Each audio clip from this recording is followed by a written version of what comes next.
O milagre que mudou a vida de Mateus, quando a fé venceu o abandono e a doença. Mateus tinha 32 anos quando sua vida desabou. Não foi de uma vez, como um raio que parte o céu ao meio, mas devagar, como uma doença que corrói os ossos sem que a pessoa perceba. Primeiro, foi a morte dos pais em um acidente de carro, deixando seus 2 sobrinhos, Pedro, de 8 anos, e Ana, de 5, órfãos. Como irmão mais velho, Mateus assumiu a responsabilidade, mesmo sem estar preparado. Depois, veio a traição do próprio pai, um ancião respeitado na Congregação Cristã no Brasil, CCB, que, em vez de apoiá-lo, o acusou de desonrar a família por não seguir os mesmos caminhos religiosos. O golpe final foi quando o velho abandonou as crianças, dizendo que Deus prova os que ele ama e que Mateus deveria sofrer em silêncio. Mas o pior ainda estava por vir. Pouco tempo depois, Pedro começou a ter febres altas e dores nas pernas. Os médicos diagnosticaram leucemia. O tratamento era caro, e Mateus, que trabalhava como motorista de aplicativo, não tinha como arcar com as despesas. As contas se acumulavam, os credores ligavam sem parar, e as noites eram de choro, com Ana perguntando: "Tio, o vovô não gosta mais da gente? Por que ele não vem nos ver?" Mateus se sentia sozinho, esmagado pelo peso de ser pai, mãe e provedor ao mesmo tempo. Foi numa madrugada de desesperança, depois de mais uma ligação do hospital cobrando o pagamento da quimioterapia, que Mateus ligou o rádio do carro por distração. Uma voz forte e firme cortou o silêncio: "Você está passando por uma batalha que parece impossível? Deus tem uma saída para você. Venha à Igreja Universal do Reino de Deus, onde os milagres acontecem." Era o pastor falando sobre a campanha da fé, um tempo de orações poderosas para casos impossíveis. Algo dentro de Mateus estremeceu. Ele não tinha mais nada a perder. No domingo seguinte, Mateus entrou na Universal com as crianças, sentindo-se um estranho. O lugar era diferente de tudo que ele conhecia, as pessoas oravam em voz alta, alguns choravam, outros levantavam as mãos. No altar, o pastor falava sobre libertação e providência divina. Deus não abandona os seus, ele gritava. Mateus sentou-se no fundo, com Pedro fraco em seu colo e Ana agarrada à sua mão. Quando o pastor pediu que quem precisasse de um milagre se levantasse, ele hesitou. Mas Ana puxou seu braço: "Tio, levanta. A gente precisa de ajuda." Foi então que tudo mudou. O pastor o chamou ao altar, impôs as mãos sobre Pedro e começou a orar com uma autoridade que Mateus nunca tinha visto. "Em nome de Jesus, esta doença sai agora. O sangue de Cristo tem poder." A igreja inteira repetia em coro. Mateus sentiu algo quente percorrer seu corpo, como uma corrente elétrica. Quando o pastor ungiu Pedro com óleo e declarou: "Receba sua cura, em nome de Jesus", o menino, que há semanas não conseguia andar sem dor, moveu os pés sozinho. Primeiro um tremor, depois um passo. A igreja explodiu em glórias. Mas o milagre não parou aí. Na corrente de oração daquela noite, Mateus foi orientado a participar da Fogueira Santa de Israel, uma vigília de oração onde os fiéis queimam símbolos das suas aflições e creem na intervenção divina. Ele escreveu num papel todos os seus medos, dívidas, abandono, doença e jogou no fogo, declarando: "Deus, eu entrego tudo nas tuas mãos." Naquela mesma semana, um desconhecido na igreja, ao ouvir seu testemunho, se aproximou e pagou a primeira parcela do tratamento de Pedro. Depois, veio a notícia de que um tio distante, que Mateus nem sabia que existia, deixará uma herança suficiente para quitar todas as dívidas. O mais surpreendente, porém, foi o que aconteceu com o ancião. Semanas depois, durante um culto de libertação familiar, o pastor orou especificamente por laços de amargura e rejeição. Na mesma hora, o telefone de Mateus tocou. Era seu pai, chorando do outro lado da linha: "Filho, eu sonhei contigo esta noite. Um anjo me disse que eu estava errado. Perdoa-me. Eu quero ver meus netos." No domingo seguinte, o velho estava na Universal, arrependido, e hoje é um dos que mais testemunha dos milagres de Deus na vida da família.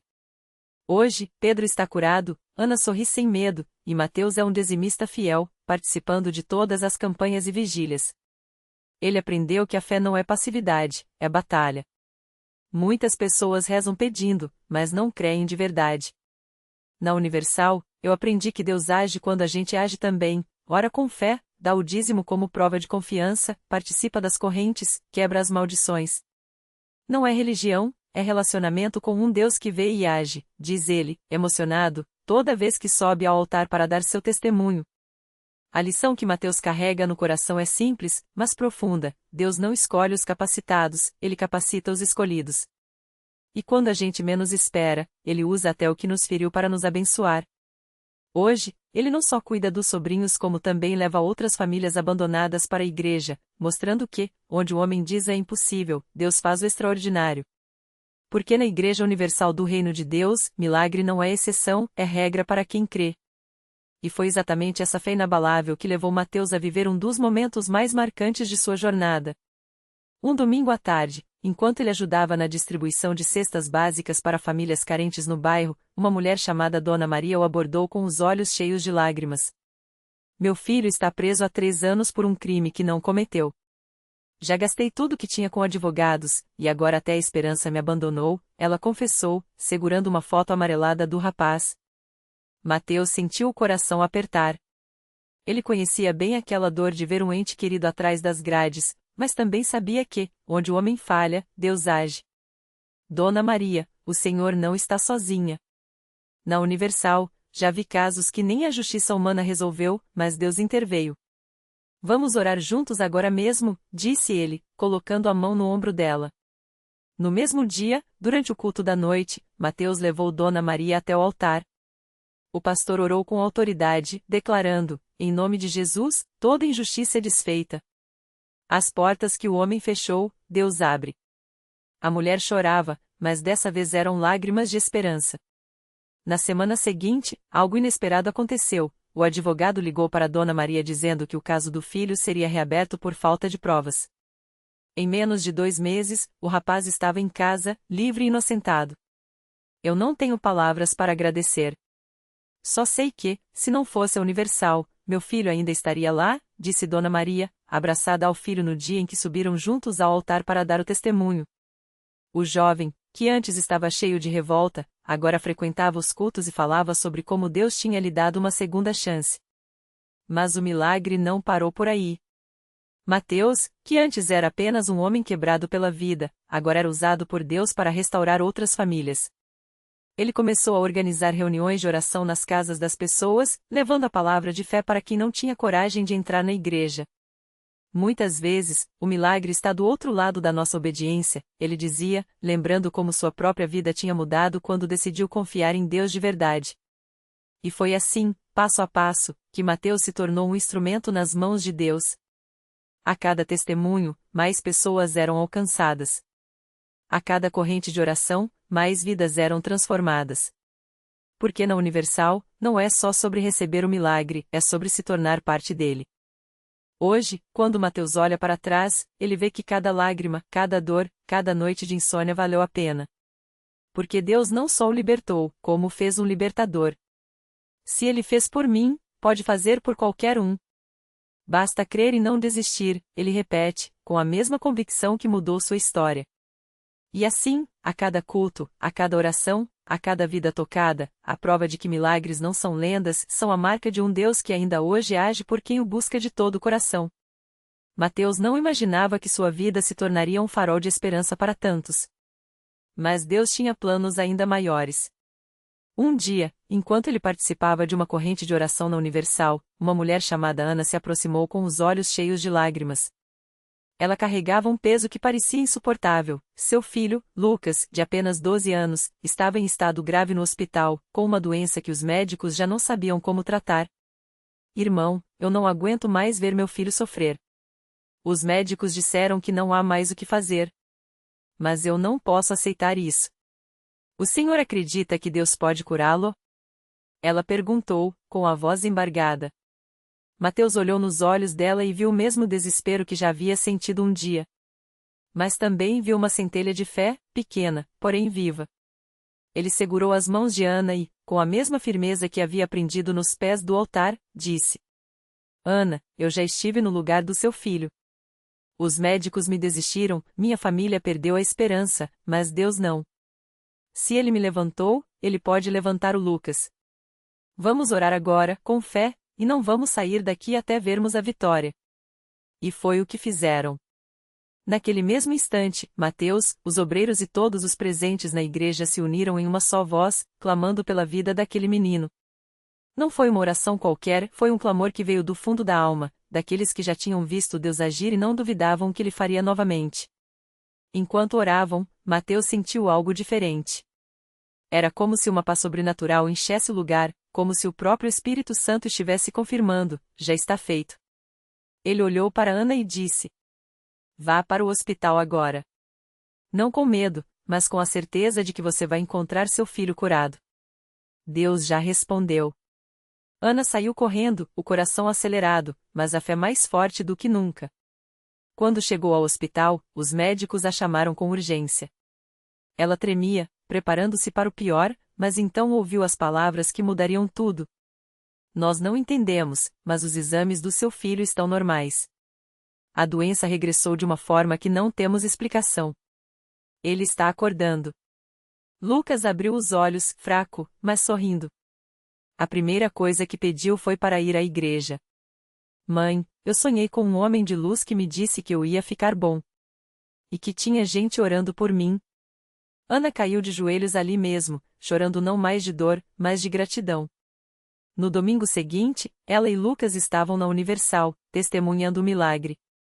E foi então que Mateus entendeu o propósito maior de sua própria cura, não era só para ele, mas para que outros, como Ana e Lucas, pudessem crer que Deus ainda faz o impossível. A partir daquele dia, Mateus passou a liderar um grupo de oração específico para famílias que enfrentavam doenças terminais. Não era um trabalho fácil, havia noites de choro, momentos de dúvida, mas também vitórias que só Deus poderia dar. Uma senhora com câncer em estágio avançado recebeu alta médica depois de uma corrente de jejum e oração. Um jovem que estava paralítico desde um acidente voltou a andar durante um culto. Cada testemunho fortalecia a fé de todos, provando que, na Universal, não há caso perdido quando Deus está no comando. Mateus costumava dizer: muitos pensam que milagre é só a cura, mas o verdadeiro milagre é ver uma pessoa que estava quebrada se levantar com propósito. É ver um coração endurecido se render ao amor de Deus. É ver uma família que estava destruída se reconstruir nos pés de Jesus. E assim, a história de Mateus se multiplicava. Porque na Universal, ninguém é apenas um espectador, todos são chamados a ser parte do milagre. Seja estendendo a mão para quem está a cair, seja orando por quem já perdeu a esperança, seja simplesmente acreditando que Deus ainda hoje muda histórias. Hoje, quando Mateus olha para a multidão de pessoas que foram tocadas por meio de sua vida, ele sorri, porque sabe, o maior milagre não foi a sua cura, mas a oportunidade de ser usado por Deus para curar outros. E isso, ninguém, nem mesmo os céus, pode impedir. Naquela mesma semana, enquanto Mateus compartilhava seu testemunho no altar, uma mulher chamada Ana, sentada nos últimos bancos da igreja, não conseguia conter as lágrimas. Ela havia chegado ali arrastada pela irmã, depois de anos se afundando em dívidas, traições e uma depressão que a fazia acreditar que não havia mais saída. Deus não se importa comigo, ela repetia para si mesma, enquanto as mãos tremiam ao segurar o lenço molhado. Mas quando Mateus falou sobre o dia em que, deitado na cama do hospital, sentiu uma mão invisível segurar a sua e ouvir uma voz dizer: filho, levanta, que ainda há muito para você fazer, algo dentro de Ana se mexeu. Não era só a história, era a maneira como ele olhava para as pessoas, como se enxergasse além da dor delas. Como se soubesse que, por trás de cada rosto marcado pelo sofrimento, havia um milagre esperando para nascer. No final do culto, enquanto as pessoas se levantavam para orar, Ana permaneceu sentada, paralisada pelo medo. E se eu orar e nada acontecer? E se Deus não me ouvir como ouviu ele? Mas então, como se tivesse escutado seus pensamentos, Mateus se aproximou e se ajoelhou ao seu lado. Você acha que eu merecia ser curado? Perguntou ele, com um sorriso tranquilo. Eu também pensava que não. Mas Deus não olha para o que a gente merece. Ele olha para o que a gente precisa. Ana não conseguiu segurar o choro. E foi ali, entre lágrimas e palavras quebradas, que ela entregou tudo que carregava, as contas atrasadas, o casamento desfeito, a sensação de ser um fardo para todos. Mateus orou por ela com uma fé tão simples que parecia contagiante. Não eram palavras bonitas ou cheias de teologia, mas um clamor de quem já havia sido resgatado e agora estendia a mão para puxar outro da lama. Nos dias que seguiram, Ana começou a frequentar as reuniões de libertação. A cada culto, ela sentia como se camadas de amargura fossem se desprendendo dela. Até que, numa terça-feira à noite, enquanto o pastor falava sobre a importância de perdoar, ela sentiu algo estalar dentro do peito. Não foi um raio, não foi um trovão, foi uma paz tão profunda que ela soube, sem sombra de dúvida, Deus havia ouvido. Uma semana depois, Ana voltou à igreja com um envelope na mão. Dentro, estava o comprovante de que havia quitado a primeira dívida, depois de anos sem conseguir ver uma saída. Mas o verdadeiro milagre não estava no papel. Estava no brilho dos olhos dela, na maneira como agora abraçava as pessoas ao seu redor, como se entendesse, pela primeira vez, que a vida não era uma batalha solitária. Eu pensei que o meu problema era dinheiro, ela confessou, emocionada, no dia em que subiu ao altar para dar seu testemunho. Mas o que Deus queria curar em mim era o coração. Ele me tirou do buraco não para eu ficar bem sozinha, mas para eu aprender a estender a mão para outros, como Mateus fez por mim. E assim, a corrente de milagres continuava. Porque na Universal, as histórias não terminam quando a pessoa é curada ou libertada. Elas só começam de verdade. Cada vida transformada se torna um farol, iluminando o caminho de quem ainda está perdido na escuridão. Hoje, Ana e Mateus servem juntos no trabalho de visitação, levando esperança para hospitais, presídios e casas onde o desespero parece ter vencido. Eles não têm respostas para todas as perguntas, nem soluções mágicas para cada problema. Mas têm algo muito mais poderoso, a certeza de que, onde há fé, Deus age. E onde há um coração disposto a servir, os milagres se multiplicam. Porque o maior sinal de que Deus está vivo não são as curas espetaculares que viram notícia, mas as vidas comuns que, dia após dia, são restauradas pelo seu amor. E isso, minha irmã, meu irmão, é um milagre que nunca para. Ana e Mateus nunca esqueceram o dia em que entraram no presídio pela primeira vez. O cheiro de desinfetante misturado ao ar pesado, os olhares desconfiados dos detentos, o barulho das grades sendo fechadas atrás deles. Era um lugar onde muitos já tinham desistido de acreditar em segunda chance. Mas eles sabiam que ali, justamente ali, Deus queria mostrar seu poder. Naquela manhã, eles foram levados até a cela de Carlos, um homem de quase 50 anos, com as mãos marcadas pelo tempo e pelas escolhas erradas. Ele estava sentado no canto, os olhos baixos, como se o peso do mundo estivesse só sobre seus ombros. Quando Ana estendeu a mão e disse a Deus te ama, irmão, Carlos nem olhou para cima. Amor? Aqui dentro? Isso não existe, respondeu com um riso amargo. Mas Mateus não desistiu. Ele se ajoelhou ali mesmo, no chão sujo, e começou a orar. Não com palavras bonitas ou frases decoradas, mas com a mesma sinceridade de quem já esteve no fundo do poço e foi puxado para fora. Senhor, este homem precisa sentir que o Senhor não o abandonou. Mostra para ele que ainda há esperança. E então, algo inesperado aconteceu. Carlos começou a chorar. Não eram lágrimas de fraqueza, mas de algo que parecia ter se quebrado dentro dele. Ninguém nunca se ajoelhou por mim, ele confessou, a voz embargada. Nem minha mãe, nem meus filhos, sou pastor da igreja que eu frequentava quando criança, mas faz tanto tempo. Naquele momento, ele não era mais um preso, um número, um caso perdido. Era um filho sendo lembrado pelo pai. As semanas passaram, e Carlos começou a participar dos cultos dentro do presídio. Não era fácil. Os outros detentos zombavam, os guardas olhavam com desconfiança, e as memórias do passado ainda doíam. Mas toda vez que ele fraquejava, Ana e Mateus estavam lá, não com sermões, mas com um abraço, um versículo escrito à mão, ou simplesmente com a presença que dizia, você não está sozinho. Até que veio o dia da audiência. Carlos seria julgado por um crime que cometera anos antes, e as chances de redução da pena eram quase zero. Os advogados já tinham avisado, não crie expectativas. Mas na noite anterior, no culto, o pastor falou sobre o Deus que transforma o impossível. E Carlos, pela primeira vez em anos, ousou acreditar.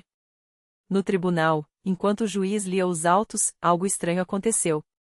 A promotora, uma mulher conhecida por sua rigidez, olhou para Carlos de um jeito diferente. Eu conheço este homem, ela murmurou, como se falasse consigo mesma. Depois, para a surpresa de todos, pediu a palavra. Excelência, eu frequentei a mesma igreja que o réu quando éramos crianças. Lembro-me dele como um menino bom. Não sei o que aconteceu em sua vida, mas hoje vejo nos seus olhos algo que não estava lá antes. Ela fez uma pausa e então disse: peço que seja considerada a progressão de pena, com base no bom comportamento e nas atividades de ressocialização. O juiz, também visivelmente emocionado, concedeu. Não foi absolvição, não foi milagre instantâneo. Mas foi uma porta se abrindo onde só havia paredes.